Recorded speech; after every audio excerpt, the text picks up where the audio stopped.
So, shoutout sa viewers natin. Sir, patulong po. Meron po ako karaoke sound mixer at saka iMix mixer. Ang tanong ko po, paano po ikabit ang karaoke sound mixer sa iMix mixer? Sir, hindi ko po kasi kabisado. So, yung iMix mixer ng ating viewers ay per channel. So, katulad nyo na idol, ano? Yung channel 1 to 4 nyo ay pwede kayo mag-mic input dyan. Pwede tayo mag-mic input sa XLR input at saka PL input, ano? So, yung mono dyan idol, mono left at saka mono right, yan ay kailangan dyan, dual 6.35 ang gamitin natin. So, pwede tayo mag-connect dyan na nanggagaling sa ating karaoke sound mixer. Pwede naman dito sa 1 to 4 channel nyo. So, halos pareho lang siya idol ano, sa ating F7 mixer, yung inyong iMix mixer ano. So, ang connection niyan idol, katulad nitong pinapakita natin dito ay 7 channel, pero yung 1 to 5 dito, ganun lang din siya, no? Line input at saka XLR din natin. So, walang pinagkaiba, no?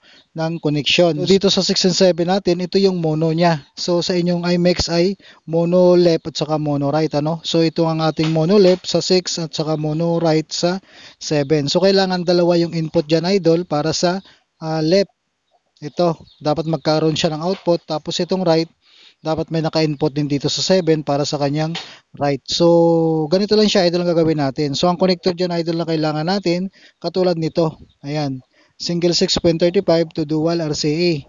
At saka itong, ayan, dual 6.35 to dual RCA din siya, idol, ano? Dual 6.35 idol na dual RCA, dito natin siya magagamit sa ating mono left and right sa inyong iMix, ano?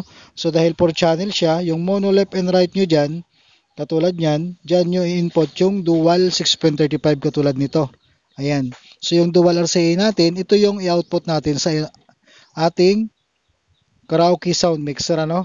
Ayan, left and right channel din yan, idol. So, pag ang mono left and right ang gagamitin natin, ito ang connector na gagamitin natin. Dual 6.35, ayan, to dual RCA. So, pag gagamitin nyo naman, idol, yung channel 1 to 4 channel nyo, katulad niyang iMix nyo, so pwede natin gagamitin dyan yung pinaka-PL, ano, PL input. So, gagamitin naman natin dyan itong, ayan, single 6.35 or mono to dual RCA. So, katulad lang din siya ng ating mixer dito, no, na pinapakita. Line input lang din ito. So, kung gusto natin gamitin yung pinaka-XLR, so gagamitin natin yung dual RCA na mayroong XLR male. So, ito, ang pinakita lang natin, PL, ano.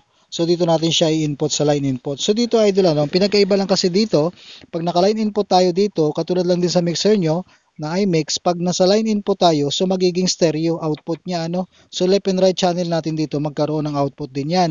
Hindi katulad dito sa mono, left at saka mono right, so dapat dalawang naka-input dyan, kaya nagbabago tayo ng connector dito, idol, ano. Kaya itong pinapakita natin dito, itong dalawa na to, magagamit natin ito, itong dual 6.35 to dual RCA at saka itong single or mono PL to dual RCA, ano. So dito natin siya magagamit sa 1 to 5, then naman sa inyong mixer sa 1 to 4, tapos ito katulad ng sinabi natin sa mono left at saka mono right nyo.